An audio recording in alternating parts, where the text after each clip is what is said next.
andao ifanampy. Kristianina ve ianao? Na aiza na aiza erak'izao tontolo izao, manana tolotrasa na mitady piasa na asa maharitra na mandalo.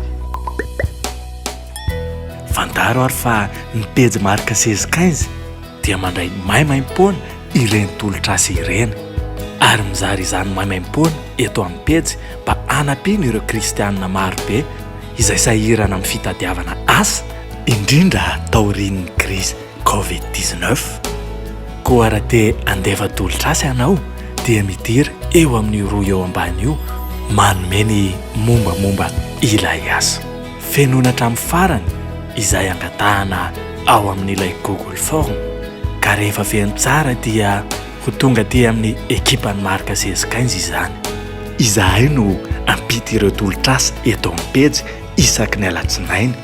Avy eo dia afaka ifandray mivadana aminao avy hatrany ireo mitady asa. Marina fa tsy misy vola aloha mihitsy ao anatin'izany rehetra izany.